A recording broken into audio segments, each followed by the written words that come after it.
ஹர ஹர நம பார்வதி பதையே ஹர ஹர மகாதேவா. தென்னாடுடைய சிவனே போற்றி, எந்நாட்டவர்க்கும் இறைவா போற்றி. கலைநிறை கணபதிக்கு சரணம் சரணம். திருச்செந்தூர் முருகனுக்கு அரோகரா. திருவாவடுதுறை ஆதீன வணக்கம் வணக்கம்.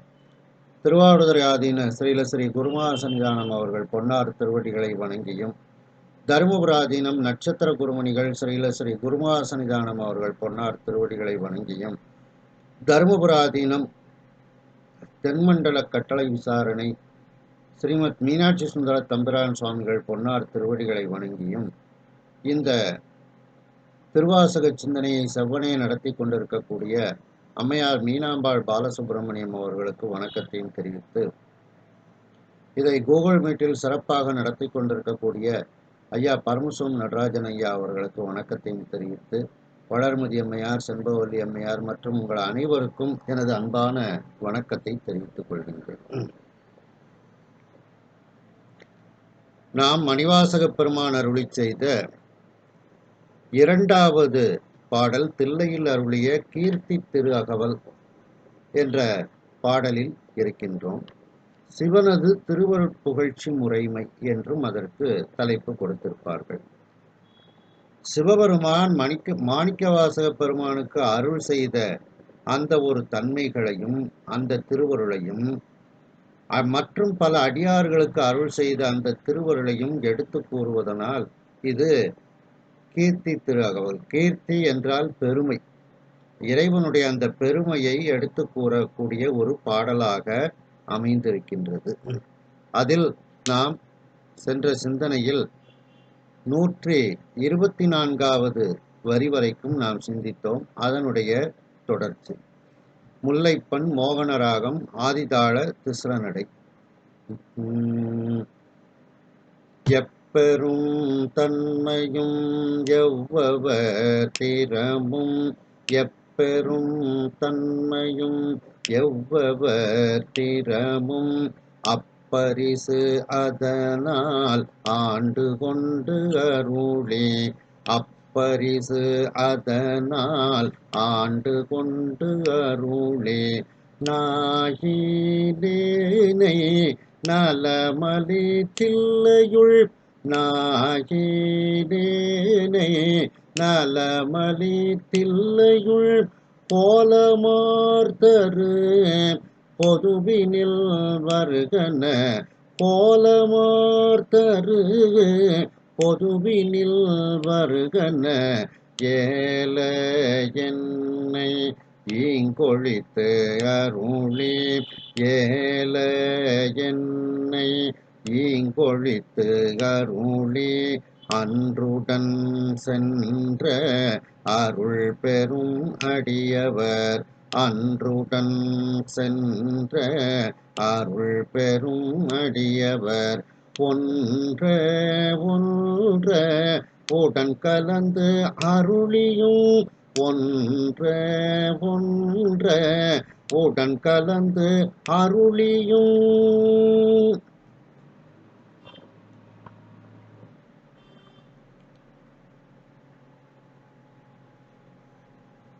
அதாவது இறைவன் சென்ற சிந்தனையில் இதில் இறைவனுடைய தசாங்கத்தை மணிவாசக பெருமான் எடுத்து கூறினார். அதாவது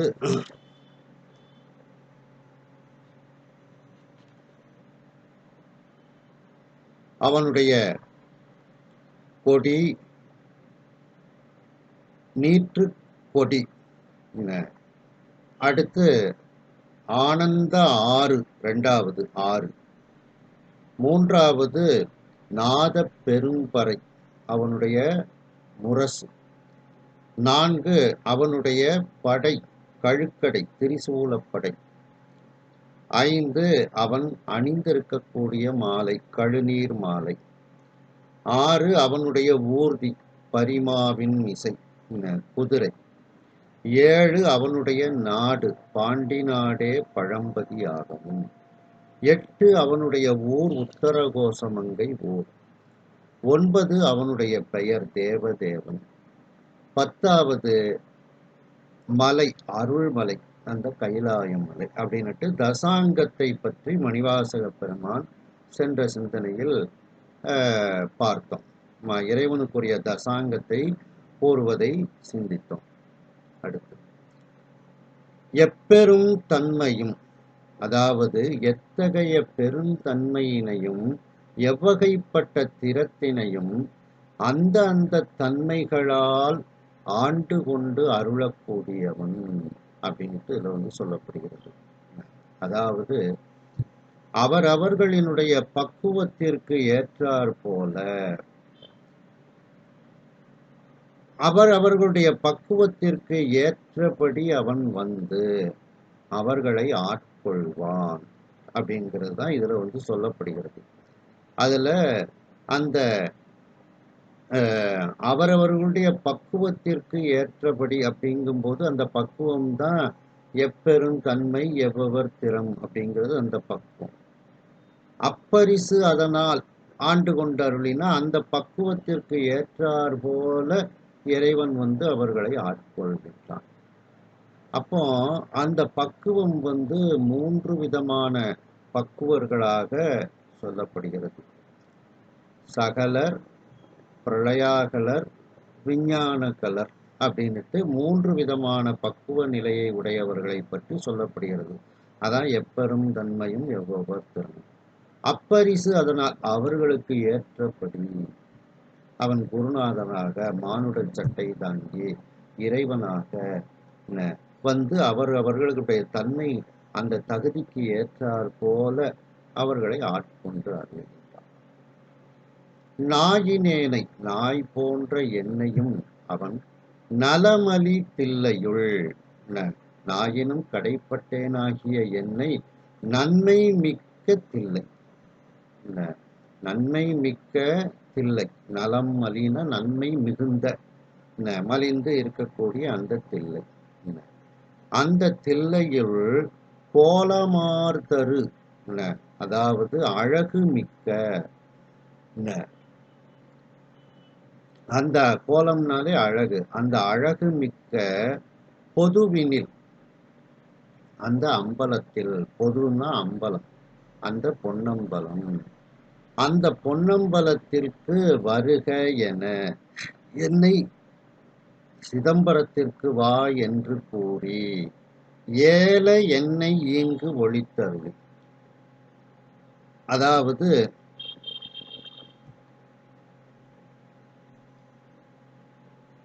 என்று சொல்லி அழைத்தவன், அதாவது சிதம்பரத்துக்கு வருக என்று சொல்லி அழைத்தவன் அவன் சில நல்ல ஒரு செயல்பாடுகள் செய்வதற்காக நல்ல விதமாக என்னை இங்கே விட்டு விட்டு சென்று விட்டான். ஏல என்னை ஈங்கு ஒளித்தருளி.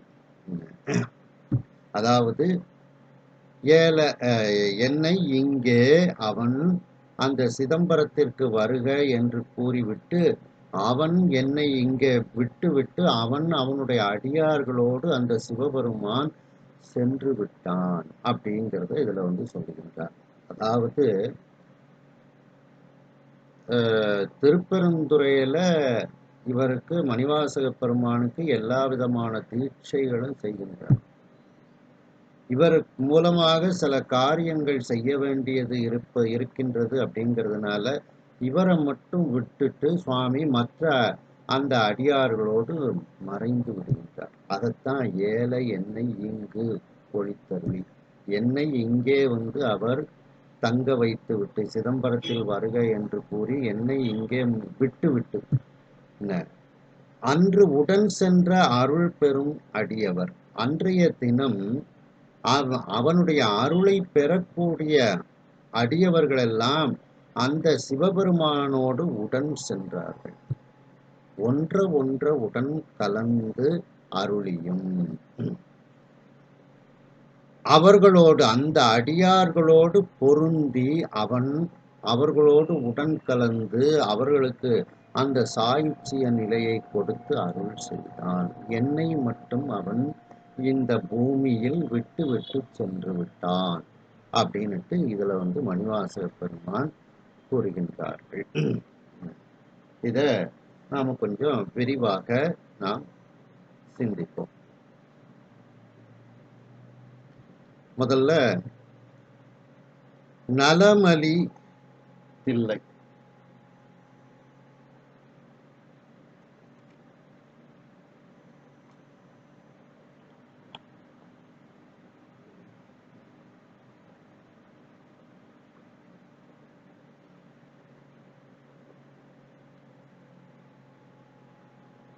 முதல்ல பாத்தீங்கன்னா,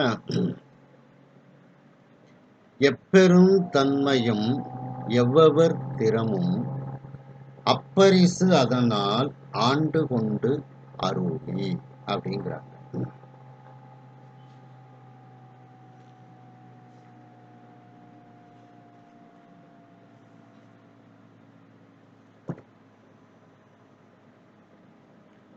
அதாவது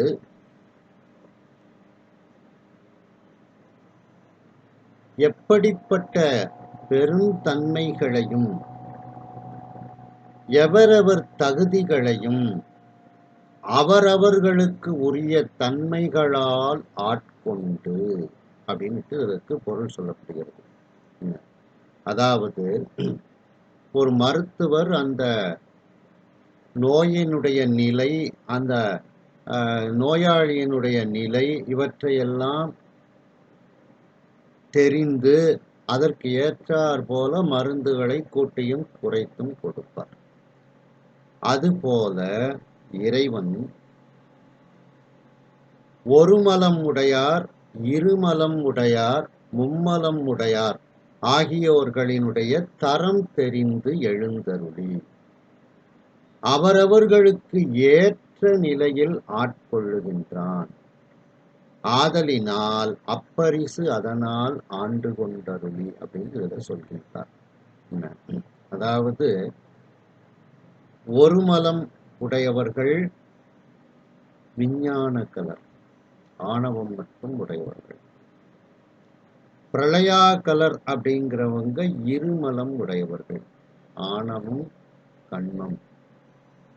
சகலர் அப்படிங்கிறவங்க மும்மலம் உடையவர்கள், ஆணவம் கண்மம் மாயை என்ற மும்மலங்களை உடையவர்கள். இவர்களை ஆட்கொள்ளக்கூடிய முறையை சிவஞான போதத்துல வெண்பா ஒன்று சொல்லப்படுகிறது. மெய்ஞானம் தானே விளையும் விஞ்ஞானகலர்க்கு அஞ்ஞான அச்சகலர்க்கு குருவாய் மெய்ஞானம் பின்னுணர்த்தும் அன்றே பிரளயாகலருக்கு முன்னுணர்த்தும் தான் குருவாய் இதுல விஞ்ஞான கலர் சிறப்பாக இருப்பதனால் அவர்களினுடைய நிலையை இந்த பாடலில் எப்பெரும் தன்மையும் பெருந்தன்மை அப்படின்னு குறிக்கின்றார். மிகப்பெரிய தன்மைகளை உடையவர்கள், சிவத்தன்மையை உடையவர்கள், அவர்கள் விஞ்ஞான கலர். அப்ப எப்பெரும் தன்மையும் அப்படிங்கிறது விஞ்ஞான கலரை குறிக்கும். சகலரை எவ்வவர் திறமும் என்பதனால் குறித்தார்கள். சகலர் எவ்வவர் திறமுங்கிற வார்த்தையில உள்ளது.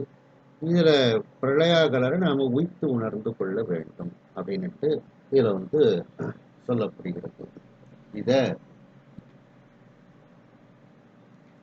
இன்னும் சிவஞான சித்தியார்ல பாத்தீங்கன்னா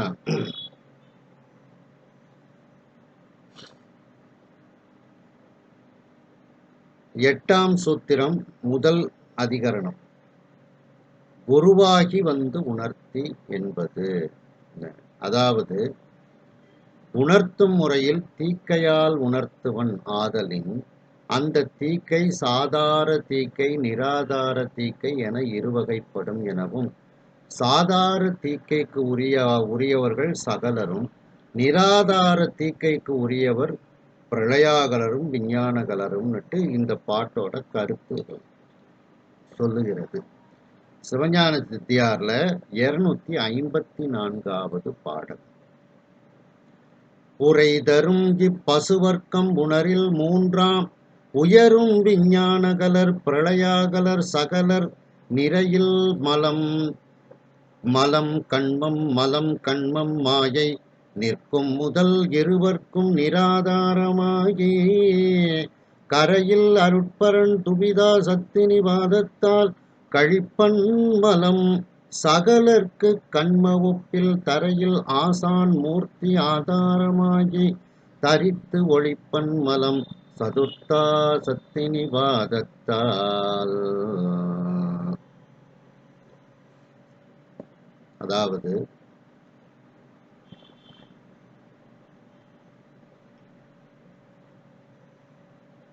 பதியை அடைவதற்கு உரிய உரிமை உடைய அந்த ஆன்மாக்கள் அளவில்லாது இருக்கின்றது.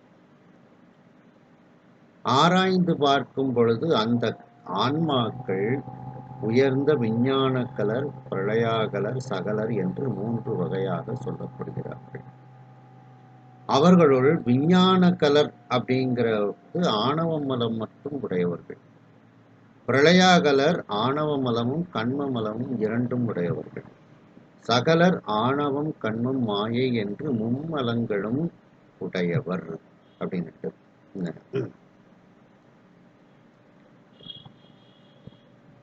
அந்த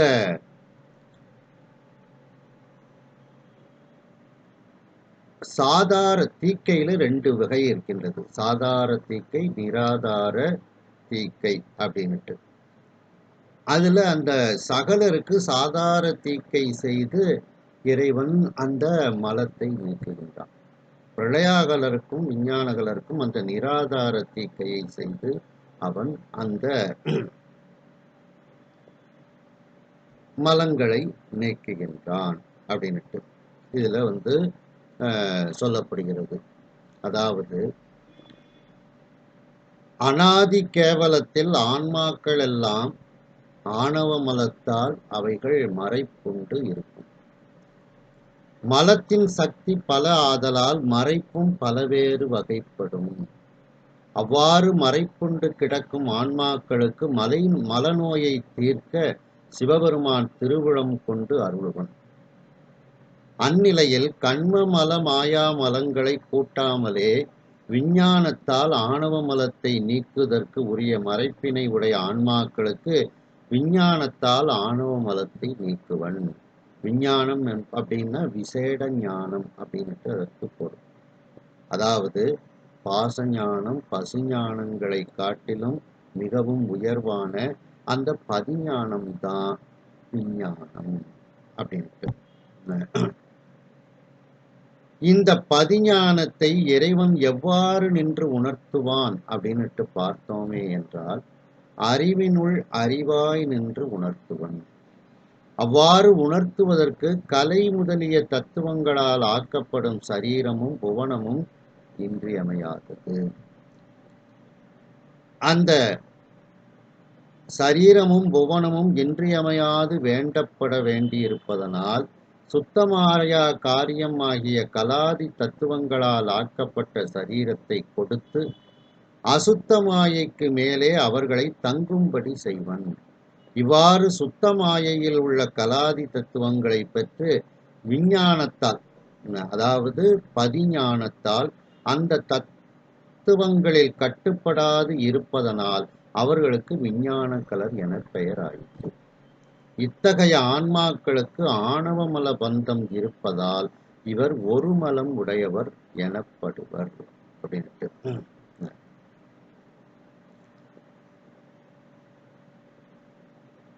இந்த விஞ்ஞான கலர்லையும் பக்குவர் அபக்குவர்ன்ட்டு இருக்கின்றது. பக்குவர்கள் இறைவன் பதிஞானத்தை உணர்த்தி அப்பொழுதே சிவசாயுச்சியத்தை அவர்கள் பெறக்கூடியவர்களாக இருக்கின்றார்கள். அடுத்து பிரளயாகலர். கண்ம மலத்தை இந்த பிரளயாகலருக்கு கூட்டி ஆணவ மலத்தை நீக்குதற்குரிய மறைப்பினை உடைய ஆன்மாக்கள் பிரளயாகலர் எனப்படுவர். இவர்களுக்கு அசுத்தமாயா காரியம் ஆகிய கலாதி தத்துவங்களால் ஆக்கப்பட்ட சரீரத்தை கொடுத்து அந்த அடுத்த மாயையில் தங்கும்படி செய்து பிரளயத்தில் இறைவன் தடத்த திருமேனி கொண்டு அருள் செய்வான்.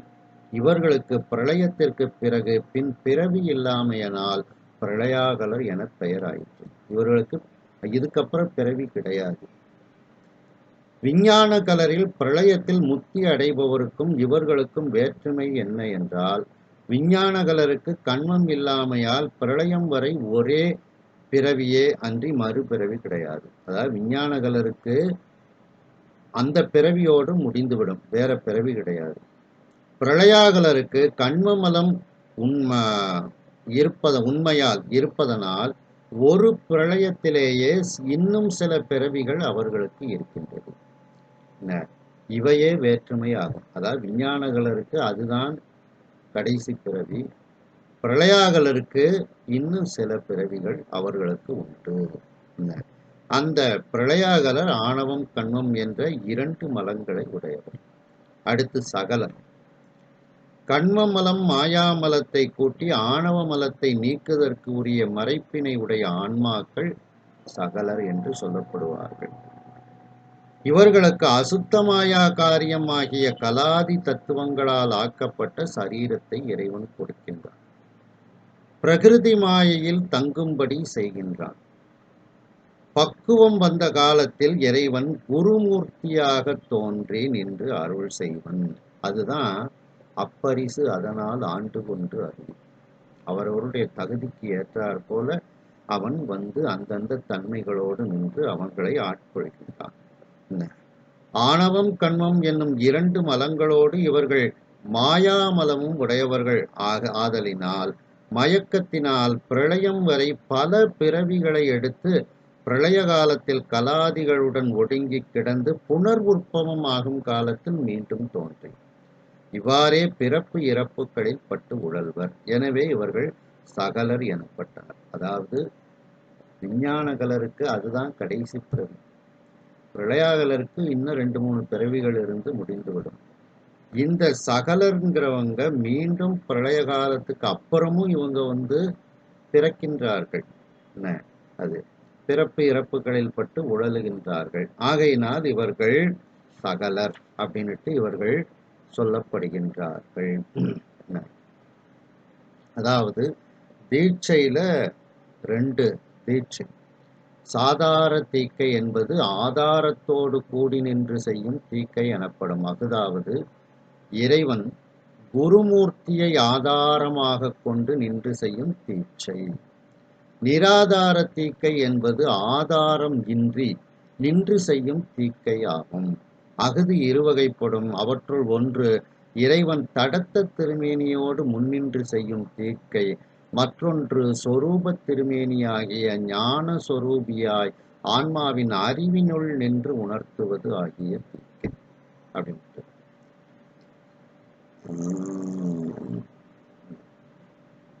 இப்படி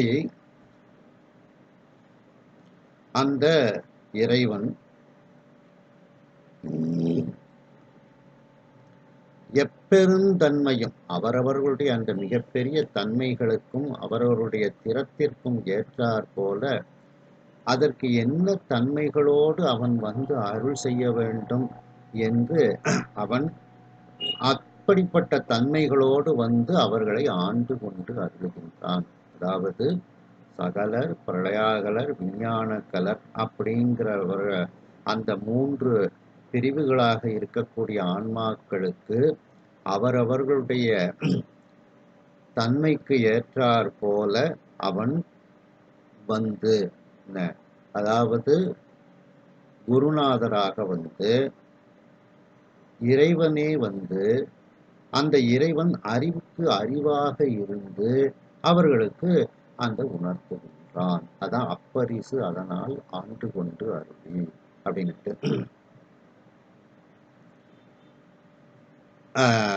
இதுல அந்த எப்பெருந்தன்மையும்ங்கிறது உயர்ந்த தன்மை, பெருந்தன்மைன்னு வந்திருக்குல்ல, அது அந்த விஞ்ஞான கலரை குறிக்கக்கூடியதாக இருக்கிறது. எவ்வவர் திறமுங்கிறது சகலரை குறிக்கக்கூடியது. நடுவில் அந்த பிரளயாகலரை நாம் உய்த்து உணர்ந்து கொள்ள வேண்டும் அப்படின்ட்டு. அப்படிப்பட்ட ஒரு தன்மையோடு இறைவன் உயிர்களுக்கு அருள் செய்து ஆண்டு கொண்டு அவர்களுக்கு அருளுகின்றான்.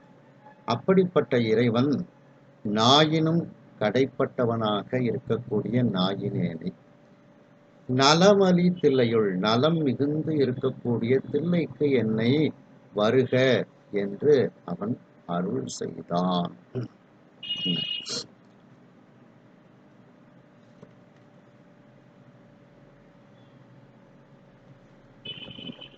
அவன் தில்லைக்கு வருக என்று எனக்கு அருள் செய்தான் அப்படின்ட்டு.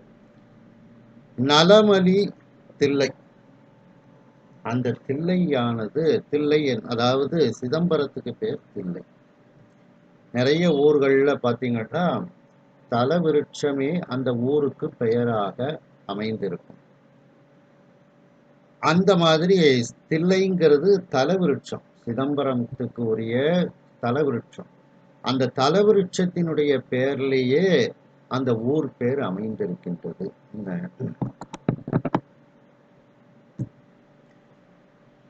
இப்ப திருவேலிமிழலை அப்படிங்கிறத பார்த்தீங்கன்னா, வீழி அப்படிங்கிறது ஒரு செடி, அந்த கோயிலுக்குரிய தலவிருட்சம். அந்த தலவிருட்சத்தினுடைய பெயர்லேயே ஊர் பேர் அமைஞ்சிருக்கு. மிழலைங்கிறது தான் ஊர், திருவேலி மிழலை. அதே மாதிரி தில்லைங்கிறது சிதம்பரத்தினுடைய தலவிருட்சம், அந்த தலவிருட்சத்தினுடைய பெயர்லேயே ஊர் பெயர் இருக்கின்றது. அந்த சிதம்பரம் எப்படிப்பட்ட ஊர்?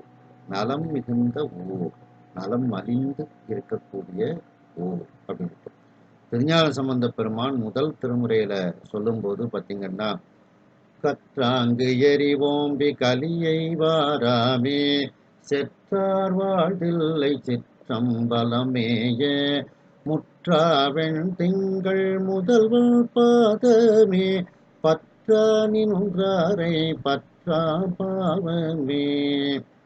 கலியை வாராமே செற்றார், துன்பங்கள் எல்லாம் வராதபடி நம்மை காப்பாற்றக்கூடிய அந்த அந்தணர்கள் வாழக்கூடியது. அப்ப நலம் மலிந்து இருக்கின்றது அந்த ஊர்ல. அடுத்து அதே பதியத்துல பாத்தீங்கன்னா, செல்வ நெடுமாடம் சென்று சேன்வோங்கி செல்வ மதிதோய செல்வம் உயர்கின்ற செல்வர் வாழ்தில்லை சிற்றம்பலமேய செல்வன் கழலேத்தும் செல்வம் செல்வமே. செல்வர் வாழ்த்தில்லை, செல்வம் உயர்கின்ற செல்வர் வாழ்த்தில்லை. அப்படிப்பட்ட அந்த செல்வந்தர்கள் இருந்தா அங்க பசி பட்டினி இருக்கிறார், ஏழைகளை பராமரிப்பார்கள், ஆகையினால் நலம் மலிந்து இருக்கும். அப்படிப்பட்ட அந்த சிதம்பரம் அப்படின்ட்டு. மேலும் திருஞான சம்பந்த பெருமான் சொல்லும் போது பார்த்தீங்கன்னா, ஆடினாய் நறு நெய்யோடு பால்தயிர் அந்தனர் பிரியாத சிற்றம்பலம் நாடினாயிடமா நரும் கொன்றை நயந்தவனே பாடினாய் மறையோடு பல்கீதமும் பல்சடை பணிகால் கதிர்வெண் திங்கள் சோடினாய் அருளாய் சுருங்கயம தொல்வினையே. அந்தனர் பிரியாத சிற்றம்பலம் நாடினாய். அப்ப அந்தணர்கள் பிரியாத சிற்றம்பலம் அப்படிங்கிறதுனால அங்கே நலம் மலிந்து இருக்கின்றது. இறைவனை அவர்கள் முறைப்படி வழிபாடு செய்யும் பொழுது அங்கே எல்லா நலங்களும் மலிந்து இருக்கும் அப்படின்ட்டு.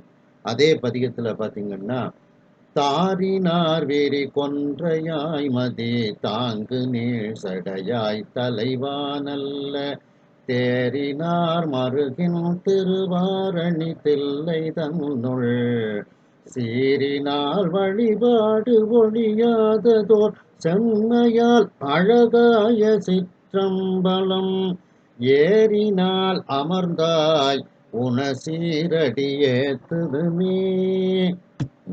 திருவாரணி தில்லை. அந்த செல்வச் செழிப்பு மிக்க அந்த தில்லை அப்படின்னுட்டு இதுல திருஞான சம்பந்த பெருமான் கூறுகின்றார்கள். அப்படிப்பட்ட ஒரு நலம் மலிந்த தில்லை அப்படின்னுட்டு. மேலும் திருநாவுக்கரசு சுவாமிகள் சொல்லும்போது பார்த்தீங்கன்னா, கருத்தனாய் பாட மாட்டேன் காம்பன தோழி பங்கா ஒருத்தரால் அறிய ஒன்னா திருவுரு உடைய சோதி திருத்தமாம் தில்லை தங்குள் திகழ்ந்த சிற்றம்பலத்தே நிறுத்தம் நான் காண வேண்டி நேர்வட வந்தவாறே. திருத்தமாம் தில்லை தங்குள். அப்போ தவறு இல்லாத திருத்தங்களையே உடைய திருந்திய ஒரு தன்மைகளை உடைய தில்லை அப்படின்ட்டு இதில் சொல்லப்படுகிறது. அதனால அந்த நலம் அறிந்து இருக்கின்றது அப்படின்ட்டு. அதே 4ஆம் திருமுறையில பார்த்தீங்கன்னா திருநாவுக்கரசு சுவாமிகள் சொல்லும்போது,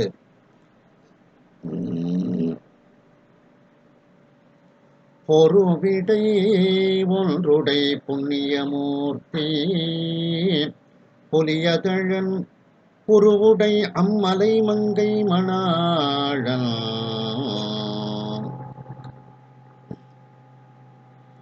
உலகுக்கு எல்லாம் திருவுடை அந்தணர் வாழ்கின்ற சிற்றம்பலவன் திருவடியை கண்ட கண் கொண்டு மற்றினை காண்பதென்னே.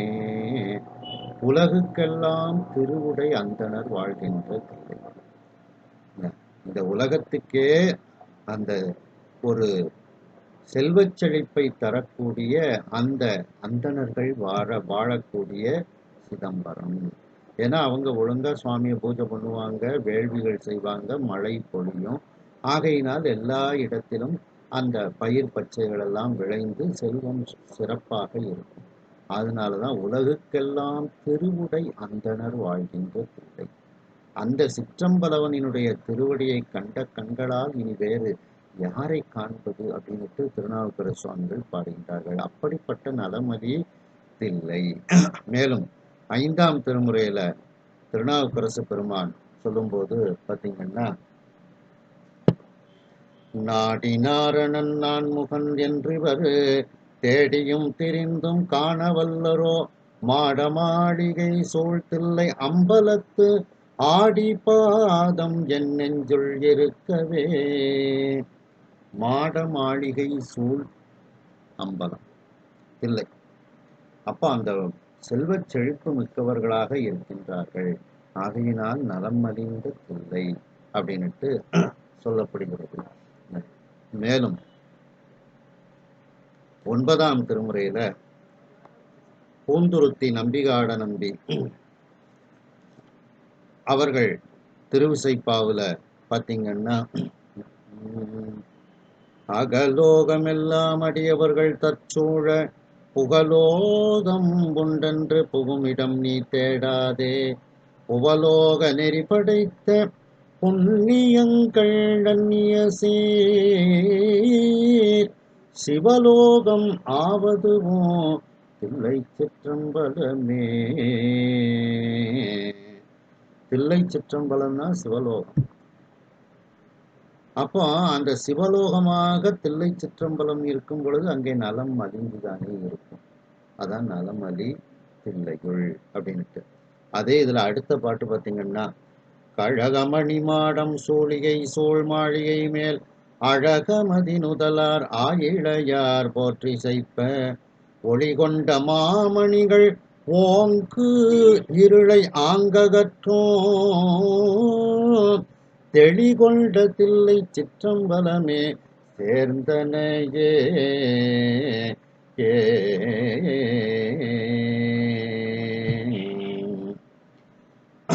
எல்லாரையும் விளக்கக்கூடிய, எல்லாருக்கும் தெளிவை தரக்கூடிய தில்லை. அதான் தெளிகொண்ட தில்லை அப்படின்ட்டு.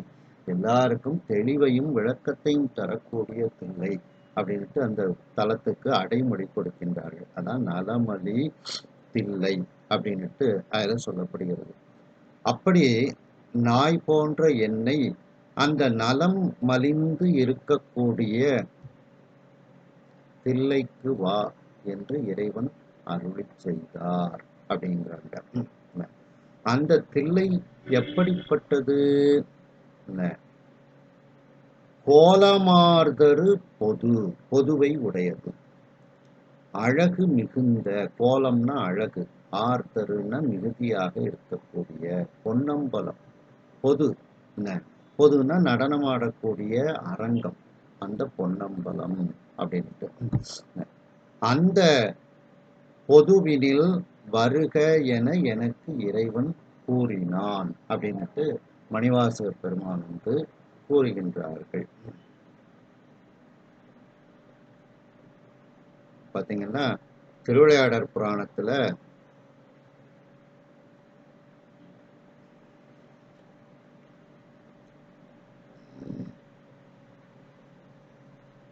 இதை பற்றி விரிவாக சொல்கின்றார். அதாவது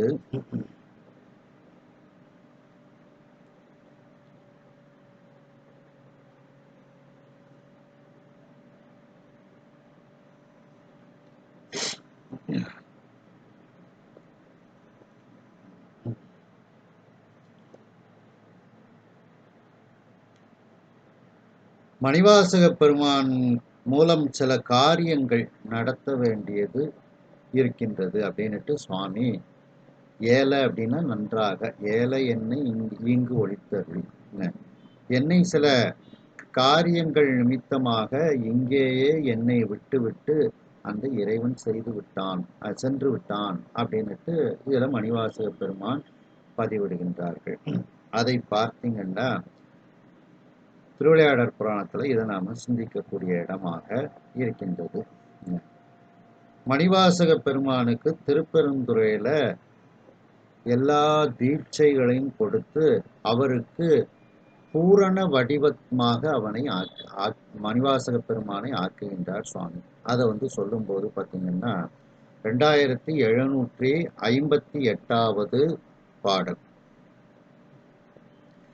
சோக்கம் ஆகும் ஐந்தெழுத்தினில் சுற்றிய பாச வீக்க நீக்கி மெய்யானந்தம் விளை நிலத்து உய்த்து போக்கோ மீட்சையும் புறம்பு இலா பூரண வடிவம் ஆக்கினான் ஒரு தீபகம் போல் வரும் அண்ணல். ஐந்தெழுத்து சூக்குமமாக இருக்கக்கூடிய ஐந்தெழுத்து உபதேசம்லாம் பண்ணி சுவாமிக்கு மணிவாசக பெருமானுக்கு இறைவன் வந்து அந்த உபதேசங்கள்லாம் கொடுத்து திருவடி தீட்சை, நயன தீட்சை, ஸ்பரிச தீட்சை, இந்த உபதேசம் அந்த எல்லாம் செய்து அவரை ஒரு பூரண வடிவமாக திருப்பெருந்துறையில் ஆக்குகின்றார் அப்படின்ட்டு. அடுத்து பார்த்தீங்கன்னா 2762 பழுதிலாத சொல்மணியினை பத்தி செய்து அன்பு முழுதுமாகிய வடத்தினான் முறை தொடுத்து அலங்கல் அழுது சாத்து மெய்யன்பருக்கு அகமகிழ்ந்து ஐயர் வழுவிலாத பேர் மாணிக்க வாசகன் என்றார். அப்படியே தமிழ் வார்த்தைகளை, தமிழ் சொற்களை கோர்த்து இறைவனுக்கு அழகழகான ஆபரணங்களாக சார்த்துகின்றார், பாடல்களாக சார்த்துகின்றார். அதை கேட்டு அந்த இறைவன் அவருக்கு குற்றமில்லாத பேராகிய மாணிக்க வாசகன்கிற பேரை சுவாமியே கொடுக்கின்றார். வலுவில்லாத பேர் மாணிக்க வாசகன் என்றார். அதன் பிறகு பாட்டிற்கு இன்புறு குருபரன் பாதமேற் கண்ணீர் ஆட்டிச் சொல்மலர் அணிந்து தற்போத இன்னமுதை ஊட்டி தற்பர ஞானமாம் ஓமவெங் கனலை மூட்டிச் சம்புவின் பூசை மேல் முயற்சியரானார். இப்படி பாட்டுக்கு உருவக்கூடிய அந்த குருபரன், அந்த சிவபெருமான் மீது அவர் இவ்வாறு பாடல்களை பாடி அவரை பூஜை செய்யக்கூடிய ஒரு செயல்பாட்டை செய்து கொண்டு ஞான பூசையை புரியலானார் மாணிக்க வாசகர். ஆசை வெம்பவ வாசனையற்று மாணிக்க வாசக பிரான் தேசிகன் மாணவர் ஓதும் ஓசை ஆகம உபனிட பொருளெல்லாம் கேட்டு நேசம் அங்கு வைத்து இருந்தனர் அது கண்டு நிறுத்தன். இந்த மாணிக்க வாசக பெருமான் அவருடைய குருநாதர் தேசிகன்னா குருநாதர். அந்த குருநாதர்களுடைய மாணவர்கள் அந்த இடத்தில் திருப்பெருந்துறையில் இருந்து அந்த ஆகமங்கள், உபநிடதங்கள் இதையெல்லாம் அவர்கள் ஓதிக்கொண்டு அதனுடைய பொருளை சிந்தித்து கொண்டு இருப்பதை இவரும் பார்க்கின்றார். அதிலேயே இவருக்கும் விருப்பமாக இருக்கின்றது. அதை அந்த திருப்பெருந்துறை இறைவனாக வந்த அந்த ஞானாசிரியனாக வந்த இறைவன் கவனிக்கின்றார்.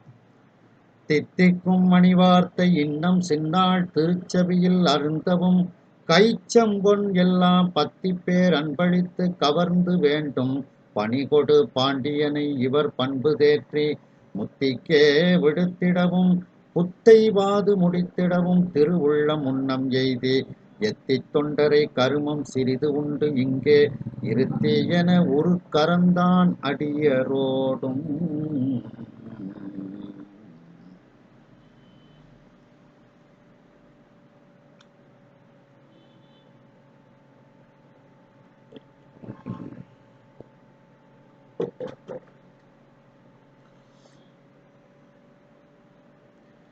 அதாவது ஏழை என்னை இங்கு ஒளித்தருளி, இதுக்குத்தான் நம்ம இப்ப சிந்தித்துக் கொண்டு இருக்கின்றோம். அந்த மணிவாசக பெருமான் பாடக்கூடிய தித்திக்கக்கூடிய மணிவார்த்தையை இன்னமும் சில நாட்கள் கேட்க வேண்டும் அப்படின்னுட்டு சிவபெருமானுக்கு ஆசை வந்து விட்டது. ஏன்னா திருப்பெருந்துறையிலேயே இவரை அங்கே இருந்தாப்புலேயே கூட்டிட்டு போயிட்டாங்கன்னு வச்சுக்கிடுங்களேன், நமக்கு இன்னைக்கு திருவாசகம் கிடைச்சிருக்குமா, திருக்கோவையார் கிடைச்சிருக்குமா, நாம இந்த சிந்தனையை செஞ்சுக்கிட்டு இருப்போமா? ஆகையினால் இந்த உயிர்கள் உய்வை அடையும் பொருட்டு மணிவாசக பெருமான் மூலம் நமக்கு இந்த நூல்களெல்லாம் கிடைக்க வேண்டும் என்பதன் பொருட்டு கொஞ்ச நாள் இங்க வச்சுட்டு போயிட்டார் சுவாமி. நான் தான் ஏழை என்னை இங்கு ஒளித்தருளி. மேலும் சாமிக்கும் அவருடைய பாடல்களை காதால கேட்கணும்னு ஆசை இருந்துச்சான். அதான் செவியில் அருந்தவன். சரி, அவரு கொண்டு வந்த பொருட்களை எல்லாம், பாண்டியன் கொடுத்த பொருட்களை எல்லாம் இப்போ கோயிலாக மாற்றணும், திருப்பெருந்துறை கோயிலாக மாற்றணும். அது ஒரு வேலை இருக்கு. சரி, பாண்டியன்கிட்ட இந்த மணிவாசக பெருமானினுடைய பண்புகளை எல்லாம் எடுத்து சொல்லி அவரை அவர் போக்கில் முத்தி பேற்றுக்கு அவரை விட்டுவிடு அப்படின்னுட்டு பாண்டியன்கிட்ட ஒதுக்கி விடணும். அந்த ஒரு வேலையும் இருக்கு. மேலும் சிதம்பரத்தில் புக்தர்களை வாதில் வெல்லக்கூடிய ஒரு காரியமும் இருக்கின்றது. இதையெல்லாம் சுவாமி தன்னுடைய திருவுள்ளத்தில் வைத்து கொண்டு இப்படிப்பட்ட நல்ல காரியங்கள்லாம் இவர் மூலம் நாம் செய்ய வேண்டும் அப்படின்னு சுவாமி நினைத்து கொண்டு இந்த தொண்டருக்கு இன்னும் சில கருமங்கள் இருக்கின்றது. கருமம் சிறிது உண்டு இங்கே, அதாவது நல்ல கருமங்கள், அவைகளெல்லாம் இவருக்கு இங்கே இருக்கின்றது. ஆகையினால் இவர் இங்கேயே இருக்கட்டும் அப்படின்னு சொல்லி சுவாமி அந்த திருப்பெருந்துறையில் மற்ற அடியார்கள் கூட்டத்தோடு தன்னுடைய உருவத்தை அப்படியே மறைத்து கொண்டு சென்று விடுகின்றார். மற்ற அடியார்களும் கூட போயிடுறார். அதான் இருத்தி என சிறிது உண்டு இங்கே இருத்தி என உருக்கரந்தான் அடியரோடும் தன்னுடைய உருவத்தை அங்கிருந்து அப்படியே அடியார்கள் கூட்டத்தோடு அவர் எடுத்துக்கொண்டு மறைந்து விடுகின்றார் அந்த குருநாதராக வந்த சிவபெருமான்.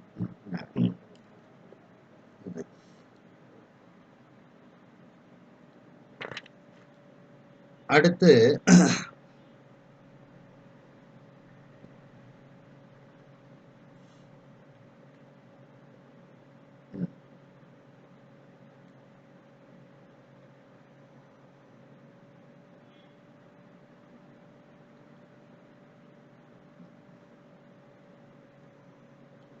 இப்போ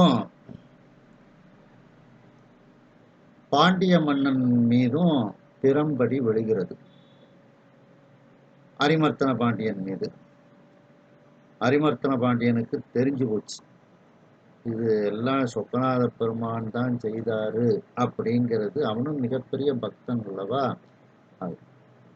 அப்போ அந்த அரிமர்த்தன பாண்டியனுக்கு சுவாமி அசரீரியாக கூறுகின்றார். நீ வந்து தொடர்ந்து மணிவாசக பெருமானுக்கு தண்டனை எல்லாம் கொடுத்த, அதனாலதான் எனக்கு கோபம் வந்துச்சு, அதனாலதான் வைகைய வெள்ளம் வரவழைச்சேன். மேலும் வந்தியம்மாவை நான் வந்து என்னுடைய உலகத்துக்கு கூட்டிட்டு போக வேண்டியது இருந்துச்சு, அதற்காகவும் நான் இதெல்லாம் செஞ்சேன் அப்படின்னுட்டு சுவாமி சொல்லிக்கிட்டு இருக்கும் பொழுது, சரி இவ்வளவும் நான் வந்து செய்ததெல்லாம் யாருக்காக வேண்டி, இந்த மணிவாசக பெருமானுக்காக வேண்டிதான் நான் செஞ்சேன் அப்படின்னுட்டு சுவாமி வந்து கூறுகின்றார். திருவாசகத்துல இது திருவிளையாடற் புராணத்துல 3056வது பாட்டு. இத்தனை எல்லாம் செய்தது இவன் பொருட்டு, இந்த வேத வித்தகன் தன்மை ஒன்றும் அறிந்திலை, வேட்கை எம்பால் வைத்து உனக்கு இம்மையோடு மறுமையும் தேடித்தந்த உத்தமன், தொடை சந்தாதி புறப்பற்றும் ஒளிந்த நீராகான். இந்த மாதிரி வைகை பெருக்கெடுத்து வச்சு பிரம்படிப்பட்டு வந்தியம்மாவை அழைத்து கொண்டு சென்று, இதெல்லாம் நான் யாருக்காக வேண்டி செஞ்சேன், இவன் பொருட்டு, இந்த மணிவாசக பெருமான் பொருட்டு தான் இதெல்லாம் நான் செஞ்சேன். அந்த வேத வித்தகன், அவன் அந்தணன், அவர் வந்து ஒண்ணுமே தெரியாது அவருக்கு. அவருக்கு தெரிஞ்சதெல்லாம் என்னிடத்தில் அன்பு வைக்கத்தான் அவருக்கு வந்து தெரியும். அந்த அமைச்சரை நீ பெற்றதனால், அந்த அமைச்சரின் காரணமாக உனக்கு இம்மை பேரும் மறுமை பேற்றையும் அவன் தேடித்தந்த உத்தமன். அவன் அகப்பற்று புறப்பற்றுக்களை விட்டவன். தொடை சந்தாதி புறப்பற்று, தொடைனா மாலை, புறப்பற்று சந்தனம்னா சந்தனம், இதையெல்லாம் அவன் விடுத்தவன். அகப்பற்று புறப்பற்றை விடுத்த தன்மையை உடையவன். உடனே அசரீரியா சுவாமியே வந்து சொல்றார் மன்னன்ட்ட. அடுத்த பாட்டு பார்த்தீங்கன்னா, நிறையுடை இவனை இச்சை வழியினால் நிறுத்தி ஆன்ற மறைவழி நின்று நீதி மன்னவர்க்கு அளந்த வாழ்நாள் குறைபடாதான செல்வ வாரியுள் குளித்து வாழ்கென்று இறையவன் மொழிந்த மாற்றம் இருசெவி நிரப்ப தென்னன். இப்படிப்பட்ட நிறைந்த தன்மையை உடைய, குறைவில்லாத நிறைவை உடைய அந்த மணிவாசக பெருமானை இனி வரும் காலங்களில் இச்சை வழியினால் நிறுத்தி, அவர் என்ன ஆசைப்படுகின்றாரோ அவருடைய வழியில் நீ அனுப்பிவிடு. அப்படின்னா சாமி என்ன சொல்லியிருக்காரு, சிதம்பரத்துக்கு வான்னு சொல்லியிருக்காரு. அதனால அரசன்ட்ட சுவாமி என்ன சொல்றாரு, இச்சை வழியினால் நிறுத்தி, அவர் என்ன விருப்பப்படுகின்றாரோ அவர் போக்குல நீ வந்து அவரை விட்டுவிடு. அவரை வந்து நீ திரும்பவும் அமைச்சரா இருன்னுலாம் நீ சொல்லாத. ஏன்னா திருவாசகம் வரணும், திருக்கோவையார் வரணும், இதெல்லாம் இந்த வேலைகள்லாம் இருக்கு. அதனால அவர் என்ன ஆசைப்படுகின்றாரோ அப்படிப்பட்ட வழியில் அவரை நீ விட்டுவிடு. நீ வந்து ஆன்ற மறைவழி நின்ற அரசனே, நீ அந்த வேத வழியில் நின்று அந்த மன்னவர்க்கு உரிய நீதிகளை கடைபிடித்து உனக்கு அளந்த வாழ்நாள், உனக்கு எத்தனை வயசு வரைக்கும் நீ வாழணும்னு நான் அளந்து வச்சிருக்கிறேன், அது வரைக்கும் வாழ்ந்து விட்டு நீ என்னிடத்திற்கு வந்து சேர் அப்படின்னு அந்த சொக்கநாத பெருமான் அவருக்கு அசரீரியாக கூறுகின்றார். அந்த அசரீரி வார்த்தை அவருடைய பாண்டிய மன்னனுடைய இரு செவிகளிலும் நிரம்பி கேட்கின்றது.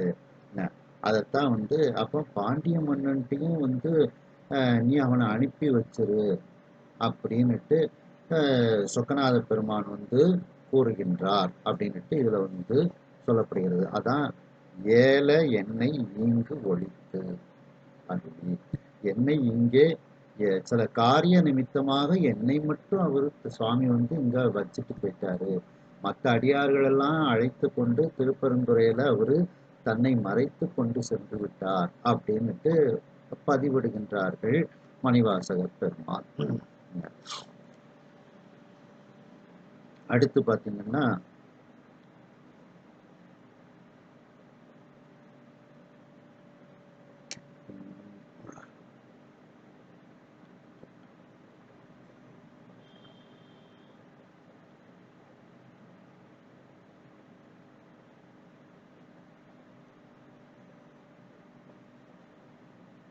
அதே திருவிளையாடல் புராணத்துல பாத்தீங்கன்னா,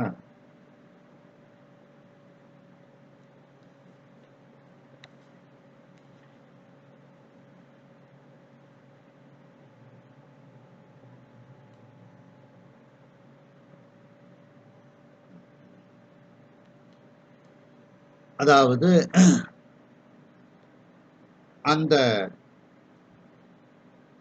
வழுதியால் விடுக்கப்பட்ட வாதவூர் முனிகள் தம்மை பழுதிலா பாடல் கொள்வார் பதிபல பணிந்து போந்து முழுது உணர் மறையோர் வேள்வி புகை அண்டமூடி கீண்டூழி எழுவட வரைபோல் தோன்றும் எழிற்தில்லை மூதூர் சேர்ந்தார். வழுதியால் விடுக்கப்பட்ட வாதவூரர். சரி, அந்த அரசனும் ஆனாலும் ஆசை விடல, நீங்க மீண்டும் அமைச்சரா இருங்க அப்படின்றாரு. மணிவாசக பெருமான், இல்ல, என்னை சிதம்பரத்துக்கு வர சொல்லி சுவாமி வந்து சொல்லியிருக்கிறாரு, நான் என் வழியில நான் போறேன் அப்படின்னுட்டு அவர்கிட்ட விடை பெற்று கொண்டு மணிவாசக பெருமான் தில்லையை நோக்கி வருகின்றார். வர்ற வழியில பலவிதமான திருத்தலங்களை வணங்கி கொண்டு அந்த வேள்வி புகைகள் மிகுந்து இருக்கக்கூடிய அந்த மிகப்பெரிய மலை போன்று தோன்றக்கூடிய கோபுரங்களை உடைய அந்த சிதம்பரம் என்கின்ற அந்த பழமையான ஊருக்கு மணிவாசக பெருமான் வந்து சேர்கின்றார். இப்போ ஏழை என்னை இங்கு ஒழித்தருளி, என்னை இங்கே சில காரிய நிமித்தமாக அவன் என்னை இங்கே தங்க வைத்தான் அப்படின்னுட்டு. ஒன்று, வர்ற வழியிலேயே பல திருத்தலங்களை தரிசனம் பண்ணி நிறைய பாடல்களை எல்லாம் திருத்தலங்களுக்கு எழுதுறாங்க மணிவாசக பெருமான். அப்ப திருவாசகம் வந்துடுது, திருக்கோவையார் வந்துடுது, அது ஒரு வேலை வந்து முடிஞ்சிருது. சிதம்பரத்துக்கு வந்துடுறாங்க. இப்போ இன்னமும் இந்த சிதம்பரத்துல என்ன வேலை பாக்கி இருக்கு? அந்த புத்தர்களை வாதில் வெல்ல வேண்டும். அப்படி அந்த இதை இதுல வந்து கூறுகின்றார்கள். சிதம்பரத்துல வந்து மணிவாசக பெருமான் எப்படி இருக்கின்றார்கள்? மாநிறையும் குயவரியும் வந்து ஒருங்கு நின்று உறிஞ்ச மயங்கு காணத்து ஆனிரை கன்று என இறங்கி மோந்து நக்க ஆனந்த அருட்கண்ணீரை காணிரை புள்ளினம் பருக கருணினிடும் கடல் இருக்கும் காட்சி போல பால் நிற வெண்ணீற்று அன்பர் அசைவின்றி சிவயோகம் பயிலும் நாளில். மணிவாசக பெருமான் ஊருக்கு வெளிப்புறமாக இருக்கின்றார்கள். அங்கே விரோதிகளாக இருக்கக்கூடிய மிருகங்கள்லாம் ஒற்றுமையா இருக்கிறாங்க. விரோதிகளாக இருக்கக்கூடிய பறவைகள்லாம் ஒற்றுமையா மணிவாசக பெருமான் முன்னிலையில் இருக்கின்றது.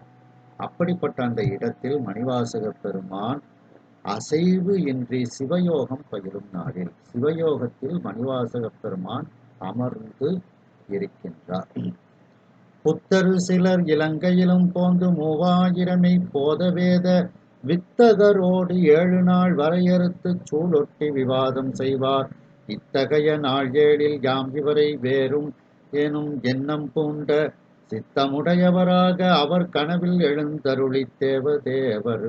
அந்த நேரத்துல இலங்கையிலிருந்து அந்த புத்தர்களும் அந்த அரசன், இலங்கை அரசன், அவனுடைய மகள், ஊமை மகள் இளங்க அரசிலங்கம், இவர்கள்லாம் சிதம்பரத்துக்கு வந்து இங்க இந்த 3000 வாதம் புரிய வேண்டும்னுட்டு அவர்கள் வந்து வருகின்றார்கள்.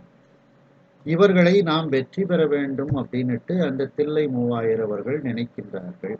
அந்த தில்லை 3000 கனவில் அந்த நடராஜ பெருமான் சென்று அவர்களுக்கு கூறுகின்றார். கனவுல போய் கூறுகின்றார். வாதவூரனை விடுத்து வாது செய்வீர் என விழித்து மறையோர் அந்த போத வேதியரை வனம் புகுந்து அழைத்தார். அப்போது பொதுவில்லாடும் வேதநாயகன் பணித்த வழி நின்றார். எதிர்மரப்ப மீண்டு போந்து காதராகுலம் மூழ்கி இருந்தார். முத்தழல் நிமிர்த்து கலியை காய்வார். அப்ப அவங்க கனவுல போய் வந்து சுவாமி என்ன சொல்றாரு? அந்த ஊருக்கு வெளியில ஒரு காட்டுக்குள்ள வாதவூரர்னு இருக்கிறாரு, அவரை போய் அழைத்துட்டு வந்து இவங்களோட வாதம் செய்ய சொல்லுங்க அப்படின்னு சொல்லியிருந்தார். உடனே இந்த தில்லைய வாழ் அந்தணர்கள் மாணிக்க வாசகர் போய் அழைக்கின்றார்கள். ஆனா அவர் வந்து மறுத்துருதாங்க முதல்ல. ஏன்னா நடராஜ பெருமான் உத்தரவு வரணும். உத்தரவு வந்தா தான் எதையும் செய்ய முடியும். அவர் வந்து மறுத்து விடுகின்றார்.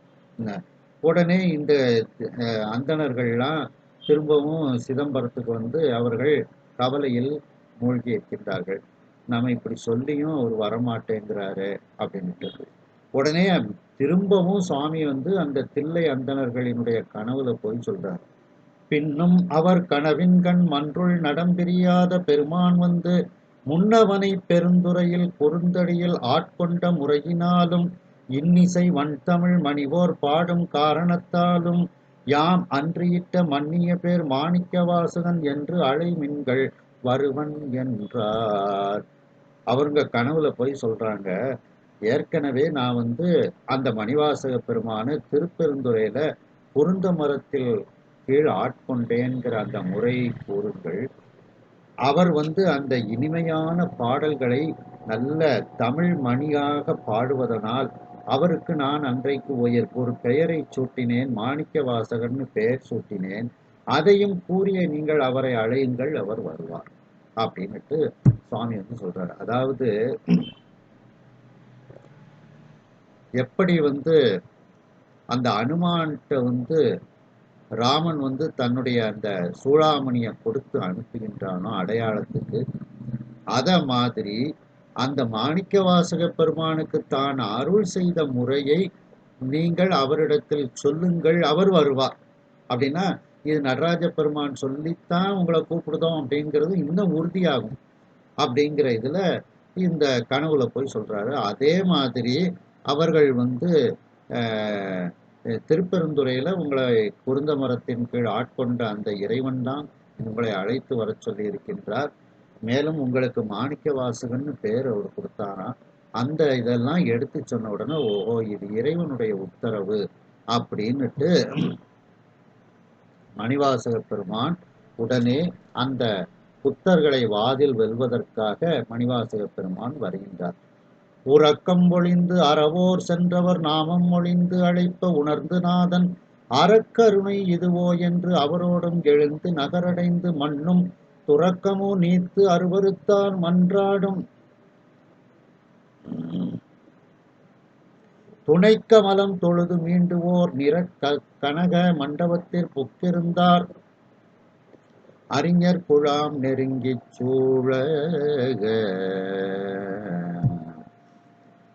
உடனே மாணிக்க வாசகன்னுட்டு பேர் சொல்லி சொன்ன உடனே ஓஹோ இது இறைவனுடைய உத்தரவு அப்படின்னுட்டு, இதுவும் அறக்கருணை அப்படின்னா இறைவனுடைய கருணை, இறைவனுடைய உத்தரவுன்னு சொல்லி வந்து அந்த நடராஜ பெருமானை தரிசனம் செய்து கொண்டு அந்த தர்க்கவாதத்திற்கு ஏற்பாடு செய்திருந்த மண்டபத்துக்கு இப்பொழுது மாணிக்க வாசகர் வந்து இருக்கின்றார் அப்படின்னுட்டு. அதுக்கப்புறம் அந்த தர்க்கவாதங்கள்லாம் நடக்குது. அதுல வந்து அந்த புத்தர்கள் தோற்று விடுகின்றார்கள். அந்த தோற்றவர்கள் அவர்கள் தோற்று விட்டார்கள்னு சொன்ன உடனேயே அந்த அரசனுக்கு வந்து தன்னுடைய மகளை ஊமை பெண்ணை இந்த மாணிக்க வாசகர் பேச வைக்க வேண்டும்னுட்டு ஒரு விண்ணப்பத்தை வைக்கின்றார். மாணிக்க வாசகரும் அந்த பெண்ணை பேச வைக்கின்றார். அது பாத்தீங்கன்னா, யாவரே ஆக இன்றி இங்கு என் மகள் மூங்கை தீர்த்தோர் ஆவரே வென்றோர் என்றான் ஆற்றமும் ஆனம் பூண்டு சாவதே முத்தி என்பார் மணிமுதல் மூன்றும் தங்கள் தேவரே என்றென்று உள்கி செய்யவும் தீராதாக. அதாவது வெற்றி தோல்வி அப்படிங்கிறது ஒரு பக்கம் இருக்கட்டும், அரசன் சொல்றான், இலங்கை அரசன், இப்போ என் மகளோட ஊமை தன்மையை யார் நீக்குகின்றார்களோ அவர்கள் தான் வெற்றி பெற்றவர்கள் அப்படின்னு அரசன் ஒரு தீர்மானத்துக்கு வருகின்றான். உடனே அந்த சமணர்கள் என்னெல்லாமோ மருந்து மாய மந்திரங்கள் எல்லாம் போடுதாங்க, ஒரு கதையும் நடக்க மாட்டேங்குது. அந்தனர் பெருமான் முன்போய் அரசன் தன் மகளை போகட்டு இந்த நோய் நீரே தீர்க்க வேண்டும் என்று இறந்து ஆணையன் சுந்தரநாதன் மன்றுளாடிய துணைத்தாள் தன்னை சிந்தை செய்து அருட்கண் நோக்கால் திருந்திழை அவளை நோக்காக.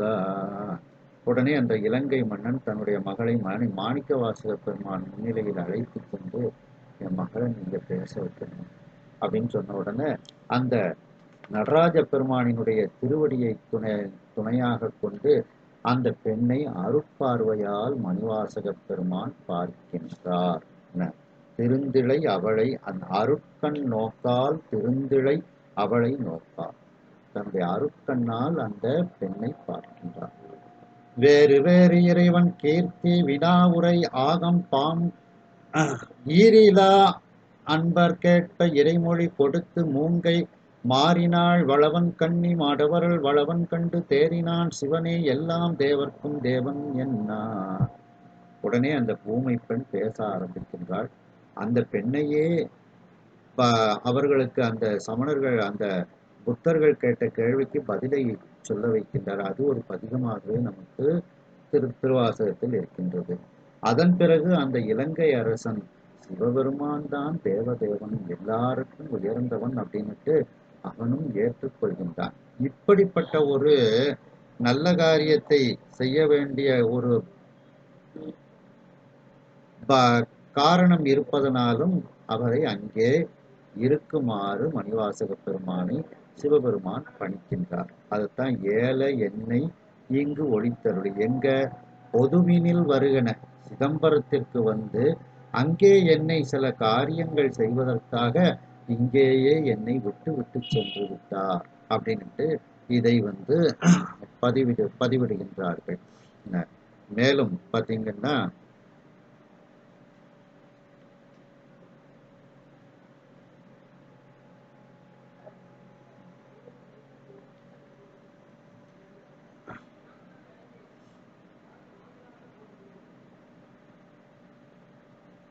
அதாவது அரசன் பாண்டிய மன்னனிடத்தில் இப்பொழுது மணிவாசக பெருமான் என்னைய சுவாமி தில்லைக்கு வர கூறியிருக்கின்றார் அப்படின்னுட்டு பாண்டிய மன்னன்ட்டு சொல்லி எனக்கு விடை கொடுங்கள் அப்படின்னுட்டு கேட்கின்றார். ஏன்னா அரசன் இல்லை நீங்களே திரும்பவும் அமைச்சரா இருங்க அப்படின்னுட்டு ரொம்ப கெஞ்சி கேட்கின்றான். ஆனா அதற்கு மணிவாசக பெருமான் இடம் கொடுக்கவில்லை, அவனிடத்தில் எடுத்து கூறுகின்றார். அதை திருவிளையாடற் புராணத்துல பாத்தீங்கன்னா 3067வது பாடல். தன்னருளான ஞான தபனியமாகும் தில்லை பொன்னகர் இடத்தில் என்னை போகன பணித்தான் நீரும் அன்னதற்கு இசைதிராகு என்று ஆலவாய் அடிகள் தம்மை பன்னரும் துதியாலேத்தி விடை கொடு பணிந்து போவார். அதாவது தன்மயமாகிய ஞான வெளியாம் பொன்னம்பலம் என்னும் அந்த அழகிய தில்லை நகருக்கு நீ செல்ல வேண்டும் என்று என்னை இறைவன் பணித்தான் அப்படின்னுட்டு அந்த இறைவன் சிதம்பரத்துக்கு செல் அப்படின்னுட்டு சொன்னதை அந்த அரிமர்த்தன பாண்டியனிடத்தில் மணிவாசக பெருமான் எடுத்து கூறுகின்றார். அதனால நீரும் அன்னதற்கு இசைவீராக, நீயும் அந்த இறைவன் சொன்ன சொக்கநாத பெருமான் சொன்ன அந்த வார்த்தைக்கு நீயும் எனக்கு இசைவு கொடு, எனக்கு உத்தரவு கொடு, நான் சிதம்பரத்துக்கு போகணும், திரும்ப நான் இந்த வேலையில எல்லாம் இருக்க விரும்பவில்லை அப்படின்னுட்டு என்று அந்த அரிமர்த்தன பாண்டியனிடத்தில் சொல்லிவிட்டு ஆலவாய் அடிகளை பலவிதமாக துதித்து கொண்டு அந்த அரசனிடத்தில் விடை பெற்று கொண்டு மணிவாசக பெருமான் சிதம்பரத்தை நோக்கி சென்று விடுகின்றார். அதான் இதுல போலமார்த்தரு பொதுவினில் வருகன, பொதுன்னா சிதம்பரம், அந்த பொதுவினில் என்னை வர வேண்டும் என்று எனக்கு உத்தரவிட்டு விட்டு என்னை இங்கே அப்படியே விட்டுவிட்டு சுவாமி மறைந்து விட்டார் அப்படின்னுட்டு இந்த தன்னுடைய அந்த வாழ்வில் நடந்தவற்றை இதில் அப்படியே பதிவிடுகின்றார் மணிவாசக பெருமான். அந்த பொது அந்த அம்பலம் எப்படிப்பட்டது? அது பொன்னம்பலம். அதை சுந்தரமூர்த்தி சுவாமிகள் கூறும் பொழுது பார்த்தீங்கன்னா, காணப்பேர் திருத்தலத்துல அந்த பொதுவை பற்றி கூறும் பொழுது, கொல்லை விடையே குழகும் கோல நறுஞ்சடையர் கொத்தலரும் இதழி தொத்தும் அதனருகே முல்லையே படைத்த நகையே மெல்லியலாள் ஒருபால் மோகமிகுத்து இலகும் போரு செய்யப்பரிசம் தில்லை நகர் பொதுவுற்றாடிய சீர்நடமும் தின்மழுவும் கைமிசை கூரெறியும் அடியார் கல்லவட பரிசும் காணுவது என்று கொலோ கார்வயல் சூழ் காண பேருரை காளையே. தில்லை நகர் பொதுவுற்றாடிய சீர்நடமும் காணுவது என்று கொலோ அப்படின்னு சுந்தரமூர்த்தி சுவாமிகள் கூறுகின்றார்கள். அந்த தில்லை நகரில் இருக்கக்கூடிய அந்த பொதுவில் ஆடிய அந்த உயர்ந்த நடனத்தை நான் என்று காண்பேன் அப்படின்னுட்டு இதுல அந்த பொதுவை பற்றி சுந்தரமூர்த்தி சுவாமிகள் கூறுகின்றார்கள். மேலும் 11ஆம் திருமுறையில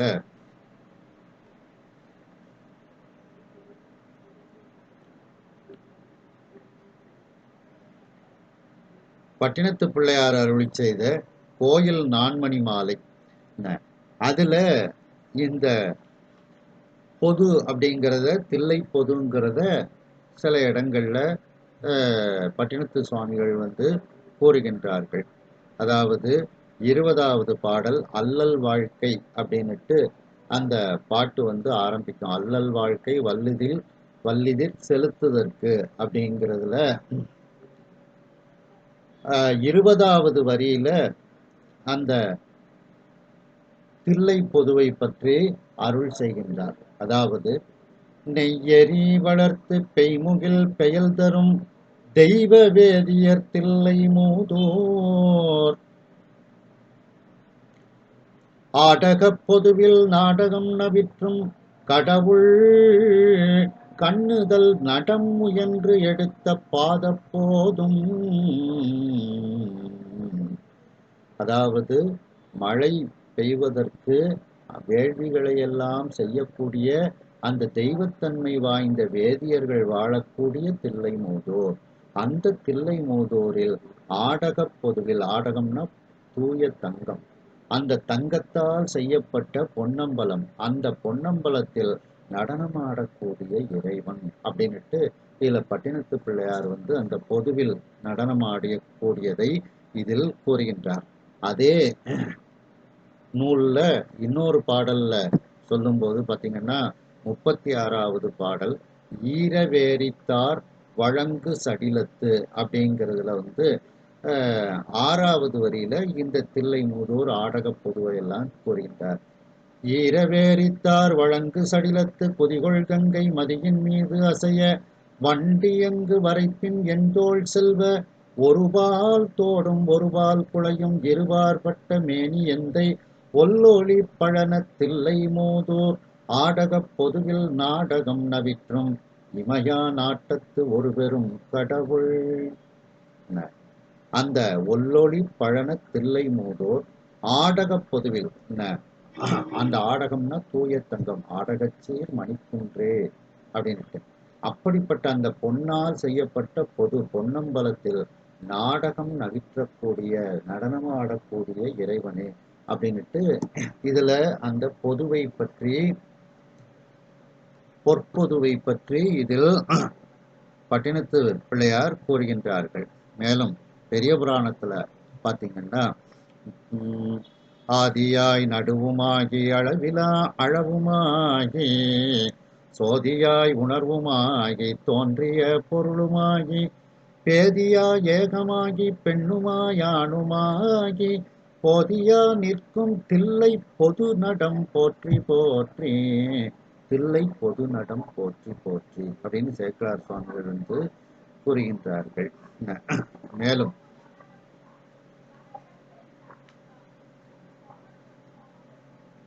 அதே பெரிய புராணத்துல பாத்தீங்கன்னா இயற்பகை நாயனார் புராணத்துல சொல்லும்போது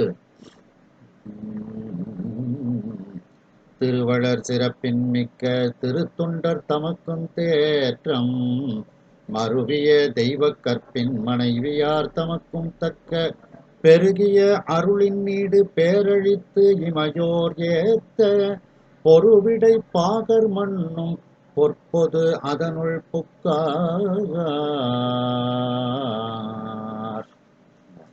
அதாவது அந்த இயற்பகை நாயனாரும் அவருடைய மனைவியாரும்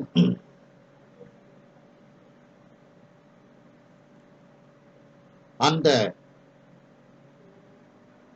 பொருவிடை பாகர் மண்ணும் பொற்பொது அதனுள் புக்கார். அந்த இடப வாகனத்தில் அமர்ந்திருக்கக்கூடிய இறைவன் வீற்றிருக்கக்கூடிய அந்த பொற்பொது, அந்த பொன்னால் செய்யப்பட்ட அம்பலம், அந்த அதனில் அவர்கள் புகுந்தார்கள் அப்படின்னுட்டு இதை பொற்பொது அப்படின்னுட்டு இதுல கூறுகின்றார் சேக்கிழார் பெருமான். மேலும்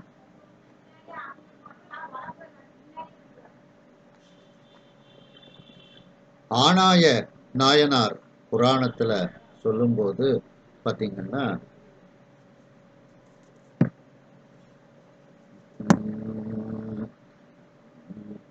மெய்யன்பர் மனத்து அன்பின் விளைந்த இசைக்குழல் ஓசையே வையம் தன்னையும் நிறைத்து வானம் தன்பயமாக்கி பொய்யன்புக்கு எட்டாத பொற்பொதுவில் நடம்புரியும் ஐயன் தம் திருச்செவியின் அருகு அணைய பெருகியதால். அதாவது ஆனாயரினுடைய அந்த குழல் ஓசை அந்த பொற்பொதுவில் நடனம் புரியக்கூடிய நடராஜ பெருமானுடைய காதுக்கு பக்கத்துல போய் கேட்கின்றது அப்படின்ட்டு அவரை அந்த பொற்பொதுவுக்குள்ளேயே அழைத்து கொள்கின்றாராம் சுவாமி. அதை சொல்லும் போது பாத்தீங்கன்னா, விண்ணவர்கள் மலர் மாறி மிடைந்து உலகம் இசை விளங்க எண்ணில்லரு முனிவர்குழாம் இருக்கு மொழி எடுத்து ஏத்த அண்ணலார் குழற்கருவி அருகு இசைந்து அங்கு உடன் செல்ல புண்ணியனார் எழுந்தருளை பொற்பொதுவின் இடை புக்கார். அந்த ஆனாய நாயனார் அந்த நடராஜ பெருமானினுடைய அந்த பொற்பொதுவுக்குள் அப்படியே புகுந்து விடுகின்றார். குழல் ஓசையோடு அப்படியே அவர் அந்த பொற்பொதுவுக்குள் புகுந்து விடுகின்றார். அப்படிப்பட்ட அந்த தில்லை பொது நடம் அப்படின்னுட்டு இதுல சொல்லப்படுகிறது. மேலும் திருநாவுக்கர சுவாமிகள் அந்த தில்லையை தரிசனம் செய்வதற்கு செல்கின்றார்கள். அதை சொல்லும்போது பாத்தீங்கன்னா, வளர்பொற்கணமணி திருமாளிகையினை வலம் வந்து அலமரு வரை நில்லா அளவிற் பெருகிய ஆர்வத்திடை எழும் அன்பின் கடல் நிறை உடலெங்கும் புழகச் செறி நிறை விரவத் திருமலி பொற்கோபுரம் அது புகுவார் முன் கழனிற் பொலிவிடம் உடையார் நடனவில் கனகப் பொது எதிர் கண்ணுற்றார். திருநாவுக்கரசு பெருமான் அந்த பொற்கோபுரத்துக்கு உள்ளே புகுந்து அந்த நடராஜ பெருமானினுடைய நடனம் ஆடக்கூடிய கனக பொது எதிர், அந்த பொன்னால் செய்யப்பட்ட அந்த பொன்னம்பலம், அதை தன்னுடைய கண்களால் பார்த்தார் அப்படின்னுட்டு அந்த பொதுவை பற்றி நல்ல ஒரு இனிமையாக பெரிய புராணத்தில் பல இடங்களில் சொல்லப்படுகிறது. அப்படிப்பட்ட கோலமார் தரு அழகு மிகுந்த அந்த பொது, அந்த பொன்னம்பலம், அந்த நடனமாடக்கூடிய அரங்கம், அந்த இடத்திற்கு வருக என என்னை அந்த இறைவன் பணித்தான் அப்படின்னுட்டு மணிவாசக பெருமான் கூறுகின்றார். என்னை மட்டும் இங்கே விட்டுவிட்டு அவர் மறைந்து விட்டார் அப்படின்னுட்டு இதுல தனக்கு ஏற்பட்ட அந்த ஒரு முறைமையை மணிவாசக பெருமான் பதிவிடுகின்றார்.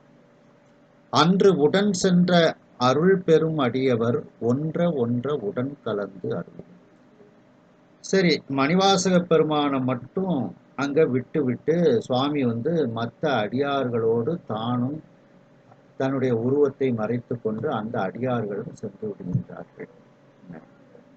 அந்த அடியார்கள் எப்படிப்பட்டவர்கள்? அருளை பெறக்கூடிய அடியவர்கள். அவர்களோடு அவன் உடன் கலந்து அருளக்கூடியவனாக அவன் இருக்கின்றான் அப்படின்னுட்டு தன்னை விட்டு விட்டு சென்றதை அந்த அடியார்கள் எல்லாம் கூட்டிட்டு போயிட்டாரு, என்னைய மட்டும் விட்டு போயிட்டாரு அப்படிங்கிற ஒரு இதை மீண்டும் ஒரு தாக்கம். எல்லாத்தையும் கூட்டிட்டு போனாரு, என்னைய மட்டும் விட்டுட்டு போயிட்டாரு. அதான் அன்று உடன் சென்ற அருள் பெரும் அடியவர், சுவாமி கூடவே சென்ற அந்த அருளை பெறக்கூடிய அடியவர்கள் அவர்கள் எப்படிப்பட்டவர்கள் அப்படிங்கிறத மணிவாசக பெருமானே அந்த கூறுகின்றார். அது திருவிளையாடல் புராணத்துல பார்த்தீங்கன்னா, மணிவாசக பெருமான் இப்பொழுது அங்கு இருக்கக்கூடிய திருப்பெருந்துறையில் இருக்கக்கூடிய ஆலயத்தை வலமாக பொருந்த மரத்தை காண்கின்றார். பொருந்த மரத்துக்கு கீழே குருநாதர் இருக்கின்றார். என்ன, அந்த குருநாதருக்கு பக்கத்தில் யாரெல்லாம் இருக்கின்றார்கள் முதல்ல மணிவாசக பெருமான் கூறுகின்றார்.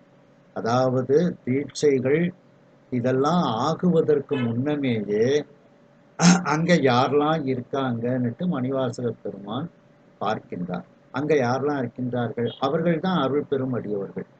அந்த மணிவாசக பெருமான் முதலில் அந்த குருநாதரையும் பார்க்கின்றார், அவரோடு இருக்கக்கூடிய அந்த அருள் பெரும் அடியவர்களையும் பார்க்கின்றார். அந்த அருள் பெரும் அடியவர்கள் என்ன செய்து கொண்டு இருந்தார்கள் அப்படின்னுட்டு திருவிளையாடல் புராணத்துல மணிவாசக பெருமான் கூறுவதாக பரஞ்சோதி முனிவர் கூறுகின்றார். பார்த்தீங்கன்னா 2748வது பாடல். சுருதி கோரிய அறமுதல் நான்கும் அத்தொன்னூர்க்கு அரியதாம் கதிக்கு ஏது என்று ஆகமம் காட்டும் சரியையாதி நாற்பாதமும் தலை தெரிந்து உணர்ந்த பெரிய மாணவர் கழகமும் வினா விடை பேச. அந்த வேதங்கள் கூறிய அறம் முதலிய பொருள் 4, அறம்பொருள் இன்பம் வீடு, அந்த முதல் நூலுக்கு அரியதாகிய வீடு பேற்றுக்கு கருவி என்று ஆகமங்கள் கூறக்கூடிய சரியை முதலிய அந்த பாதங்கள் 4, சரியை கிரியை யோகம் ஞானம் என்கின்ற 4 பாதங்கள் 4னையும் சிக்கறுத்து உணர்ந்த பெரிய மாணவர் கூட்டங்கள், இதையெல்லாம் நன்கு தெரிந்த மாணவர் கூட்டம் அங்கே இருக்கின்றார்கள். யாரு, சுவாமிக்கு பக்கத்துல. அவர்கள் ஒரு கேள்வியை கேட்பாங்க, இன்னொருத்தர் பதில் சொல்லுவாங்க. அப்படி வினாவும் விடையுமாக ஒருவரும் உரையாடி கொண்டிருந்தனர். அதாவது வேதங்கள் ஆகமங்கள் இதையெல்லாம் 4 பாதங்கள் இதையெல்லாம் நன்கு தெரிந்து வைத்திருக்கக்கூடிய அந்த அவர்கள் எல்லாம் அதை பற்றி வினாவிடைகளாக ஒருத்தர் கேள்வி கேட்டு ஒருத்தர் பதில் சொல்லுமாறு அங்கே உரையாடி கொண்டு இருந்தார்கள். சுவாமிக்கு பக்கத்துல, எங்க திருப்பெருந்துறையில. அது குருந்த மரத்துக்கு கீழே சுவாமி இருக்கின்றார். முதல்ல மணிவாசக பெருமான் சுவாமியும் பார்த்துட்டும் அவரை சுத்தி யாரெல்லாம் இருக்காங்கன்னு பார்க்கிறார். அதுல இவர்கள் எல்லாம் இருக்கின்றார்கள். அடுத்து பாத்தீங்கன்னா, சரியை வல்லமை தொண்டரும் சம்புவுக்கு இனிய கிரியை செய்யும் நன்மை தரும் கிளர் சிவயோகம் தெரியும் சாதக கேழிரும் தேசிகத்தன்மை புரியும் போதகச் செல்வரும் அளவிலர் பொலிய. அதாவது சரியில் வல்ல அந்த உண்மையான தாத மார்க்கத்தினர் யாரு, அதுக்கு உதாரணம் திருநாவுக்கரசு பெருமான். கிரியையினை செய்யும் நல்ல புத்தி மார்க்கத்தினரும் அப்படின்னா அதற்கு உதாரணம் திருஞான சம்பந்த பெருமான். விளங்கிக் கொள்ள முடியாத சிவயோகத்தை இணை சாதனையுடன் உணர்ந்த சகமார்க்கத்தினரும் சுந்தரமூர்த்தி சுவாமிகள். ஞானாச்சாரிய தன்மையை பெற்ற ஞான செல்வராகிய சன்மார்க்கத்தினரும் ஒருபால் விளங்கினர் மணிவாசக பெருமான். இப்படி அந்த சரியை கிரியை யோகம் ஞானம் என்பதில் இருக்கக்கூடிய அந்த தாதமார்க்கம் சற்புத்திர மார்க்கம் சகமார்க்கம் சன்மார்க்கம் இவர்கள் எல்லாம் அங்கே இருந்து கொண்டு இருக்கின்றார்கள். ஒழிந்த நோன்பினர் ஆடலர் பாடலர் உலகம் பழித்த செய்கையர் அழுகையர் நகையினர் பாசம் கழித்த கண்ணினால் அரண் உரு கண்டு கொண்டு உலகில் விழித்த கண் பொருடா திரிவீரரும் பலராகால். விதிவிலக்கு கடந்த தவத்தினை உடையவராய் நிறைய பேர் இருக்கின்றார்கள். ஆடிக்கொண்டு பாடிக்கொண்டு இருக்கின்றார்கள். உலகத்தாரால் பழிக்கப்படும் செய்கையினை செய்யக்கூடியவர்களாக அவர்கள் இருக்கின்றார்கள். இப்போ பாத்தீங்கன்னா இது என்ன சொல்ல வராங்கன்னா, இப்போ சாக்கிய நாயனாரை பாருங்க, கல் எடுத்து தான் சாமி மேல போட்டாரு. அதை உலகத்தார்கள் படிப்பாங்க. ஆனா சுவாமிக்கு அது பூ. கண்ணப்ப நாயனாரை பார்த்தீங்கன்னா, சுவாமிக்கு அந்த அவர் பூஜை ஒரு வித்தியாசமான பூஜை. அந்த சிவகோச்சரியாருடைய பூஜை ஒரு சைவபரமான பூஜை. மற்றவர்கள் கண்ணப்ப நாயனாருடைய பூஜையை அவர்கள் படிப்பார்கள். ஆனால் சுவாமிக்கு அது பேரன்பினுடைய ஒரு வெளிப்பாடு. அப்படிப்பட்டவர்கள் எல்லாம் அங்க இருந்தார்களாம். அது அழுகையை உடையவர்களாக இருந்தார்கள், சிரிப்பை உடையவர்களாக இருந்தார்கள். பாசம் நீங்கிய ஞானக்கண்ணால் இறைவன் திருவுருவை இடைவிடாது தரிசித்து கொண்டு உலகின் கண் திறந்த ஊனக்கண் பொருடராய் தெரிகின்ற ஞான வீரர்கள் ஒரு பக்கம் விளங்கினார்கள். இறைவனை மட்டுமே பார்த்து கொண்டு இருப்பார்கள். அப்போ இறைவனை மட்டுமே பார்த்து கொண்டிருந்தால் உலகத்தில் உள்ள மற்றவற்றை அவர்கள் பார்க்க மாட்டார்கள். அப்ப கண் இருந்தும் அவர்கள் குருடர்கள். அதைத்தான் ஊனக்கண் குருடர்கள் அவர்கள். ஞானக்கண்ணால் இறைவனை தரிசனம் செய்து கொண்டு இருக்கக்கூடியவர்கள். அவர்களெல்லாம் அந்த சிவபெருமானை சுற்றி இருந்தார்களாம். அதான் அருள் பெரும் அடியவர்கள். அந்த அருள் பெரும் அடியவர்கள் யார் யாருன்னு தான் நம்ம இப்ப பார்க்கின்றோம். கரவில் உள்ளமாம் விசும்பிடை காசர விளங்கும் பரசு இலா சுடர்க்கு உதயம் ஏரியின்மையால் பகலும் இரவு நேர்படக் கண்டிலர் என்று செய் நித்த விரதம் ஆதி நோன்பு இளந்துரை விஞ்சையர் பலராக. அதாவது சூரியனுக்கு சிவசூரியனுக்கு தோற்றமும் மறைவும் கிடையாது. சுவாமிக்கு தோற்றம் மறைவுங்கிறது உண்டா கிடையாது. அதனால ஞானிகளுக்கு பகலும் இரவும் கிடையாது. நித்திய கடன் அவர்களுக்கு கிடையாது.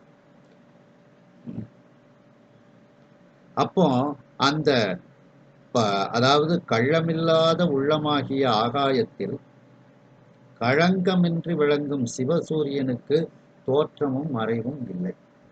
ஆதலால் பகலும் இரவும் தோன்ற காணாதவராய் மனம் பொருந்தி செய்யும் நித்திய கடன் முதலிய தவங்களை நெகிழ்ந்து ஒழிய பெற்று திகழ்கின்ற ஞானிகள் ஒருபால் விளங்கினர். நம்ம தான் காலையில எந்திரிச்சோடனே குளிக்கணும், பூஜை பண்ணணும் அப்படின்ட்டு இது நமக்கு ஒரு நாள் அப்படிங்கிற எண்ணத்துல நாம இருக்கிறோம். ஆனா ஞானிகளுக்கு இரவும் பகலும் கிடையாது. அதனால அவங்க பூஜையெல்லாம் செய்யறது கிடையாது. எப்போதும் அவங்க செய்யறதே பூஜை தானே. இறைவனை பார்த்து கொண்டே இருக்கின்றார்கள். அப்படிப்பட்ட அவர்கள்லாம் அங்கே இருந்தார்களாம். உடையும் கோவணம் உண்டியும் கைப்பலி உறவென்று அடையும் கேளிரும் அரண் அடியார் கண்டி கலன் கண் படையும் பாரிடம் ஆயினும் பகல்கிறா முதல் ஈறு இடையின்றாம் இடத்து உறங்குவது இஃது அவர் வாழ்க்கை. சுவாமியை சுற்றி இருக்கக்கூடியவர்களுடைய வாழ்க்கை எப்படி இருக்கின்றது அப்படின்னா, அவர்களுக்கு உடை கோவணம், உணவு கைப்பிச்சை கிடைக்காது, சாப்பிடுவாங்க, பிச்சை சாப்பிடுவாங்க. உறவினர்கள் சிவனடியார்கள். அவர்களுடைய ஆபரணம் அணிகலன் உத்ராட்ச மாலை. துயிலும் இடம் அப்படியே பூமி தான், தரையில படுத்து விடுவாங்க. ஆனாலும் அவர்கள் தூங்குவது பகலும் இரவும் முதலும் நடவும் முடிவும் இல்லாத இடத்தில் அவர்கள் தூங்கிக் கொண்டிருக்கின்றார்கள். ஏன்னா அங்க பகல் இரவுங்கிறது கிடையாது. எப்போதும் அவர்கள் விழித்த நிலையில் இருக்கக்கூடியவர்கள், இறைவனை நினைத்து கொண்டே இருக்கக்கூடியவர்கள். இதுதான் அவர்களுடைய வாழ்க்கை. இப்படிப்பட்ட அடியார்கள், இந்த இறைவனுடைய அருளை பெறக்கூடிய அடியார்கள் இறைவனை சுற்றி அந்த திருப்பெருந்துறையில் குருந்த மரத்தை சுற்றி இறைவனுக்கு பக்கத்தில் இருந்து கொண்டு இருக்கின்றார்கள். இவர்களை மணிவாசக பெருமான் பார்க்கின்றார். அதுக்கு பிறகுதான் அந்த குருந்த மரத்தின் கீழ் இருக்கக்கூடிய குருநாதரை பார்க்கின்றார். இதுதான் நம்முடைய குருநாதர் அப்படின்னுட்டு அவருடைய அந்த ஞான வலையில் மணிவாசக பெருமான் விழுந்து விடுகின்றார். அப்போ அன்று உடன் சென்ற அருள் பெரும் அடியவர் அப்படின்னா, இந்த அருள் பெரும் அடியவர்களை மணிவாசக பெருமான் முதல்ல கண்ணால பார்க்கின்றார். அவர்கள் யாரெல்லாம் அங்கே இருக்கின்றார்கள் அப்படிங்கிறத இதுல கூறுகின்றார். அப்படிப்பட்ட அந்த அருள் பெரும் அடியவர்களோடு அந்த குருந்த மரத்தின் கீழே அந்த குருநாதராக வந்த இறைவன் கூற்றிருக்கின்றான். அப்படி அந்த அருள் பெரும் அன்று உடன் சென்ற சுவாமி தன்னுடைய உருவத்தை மறைத்து கொண்டு சென்று விடுகின்றார். அவர் தான் மட்டும் எல்லாமே இப்ப நம்ம பார்த்தோம் பார்த்தீங்களா, அந்த இரவு பகலை வென்றவர்கள் என்ன வித்தியாசமான செயல்களை செய்து பேரன்பு உடையவர்கள், தூக்கம் சரியை கிரியை யோகம் ஞானம் இதில் இருக்கக்கூடியவர்கள். இப்படி இந்த ஆகமங்கள், வேதங்கள், புராணங்கள், இதிகாசங்கள், இது திருமுறைகள் இதையெல்லாம் ஆய்வு செய்து கொண்டு இருக்கக்கூடியவர்கள், இதை பாராயணம் செய்து கொண்டு இருக்கக்கூடியவர்கள். இப்படி இவங்க எல்லாத்தையும் மணிவாசக பெருமான் பார்க்கின்றார். அவர்கள் இறைவனுடைய அருளை பெறக்கூடிய அடியவர்களாக அங்கே இருக்கின்றார்கள். அதனாலதான் சுவாமி அன்றைக்கு தன்னுடைய உருவத்தை மறைத்து கொண்டு செல்லும் பொழுது அவர்களும் இறைவனோடு சென்று விடுகின்றார்கள். இதுல என்னன்னா, அத்தனை பேரை கூட்டிட்டு போன என்னையும் அன்னைக்கே நீ கூட்டிட்டு போயிருந்திருக்கலாம்ல, எனக்கு இவ்வளவு துன்பம் வேணுமா, இந்த பாண்டிய மன்னனுக்கு அமைச்சராக இருந்து இந்த இவ்வளவு தண்டனைகளை நான் பெற வேண்டுமாங்கிறது உள்ளீடாக ஒரு தாக்கம். அதை இதுல அப்படி அந்த அடியார்கள்ல நானும் ஒருத்தனாத்தானே இருந்தேன், அருள் பெறும் அடியவர்கள்ல நானும் ஒருத்தனாத்தானே இருந்தேன், என்னைய மட்டும் இப்படி நீ விட்டுட்டு போயிட்டியே அப்படிங்கிறத இதுல மணிவாசக பெருமான் ஒரு சூட்சுமமாக கூறுகின்றார்கள். அப்படி இறைவனோடு அன்றைக்கு உடன் சென்ற இப்படி இருக்கக்கூடிய அந்த அருள் பெறக்கூடிய அடியார்கள் ஒன்ற உடன் கலந்து அருளியும் அந்த பெருமானோடு ஒன்றி அவனோடு மீண்டும் ஒன்றி அவர்கள் அவனோடு கலந்து இருக்கக்கூடியவர்களாக இருக்கின்றார்கள். அவர்களுக்கு அருள் செய்தவனாக நீ இருக்கின்றார் என்று மணிவாசக பெருமான் இதில் கூறுகின்றார்கள் என்று இந்த அளவில் இந்த சிந்தனையை நிறைவு செய்து மீண்டும் அடுத்த சிந்தனையில் இதனை நாம் தொடருவோம். ஹரஹர நம பார்வதி பதையே, ஹரஹர மகாதேவா, வெற்றிவேல் முருகனுக்கு அரோகரா.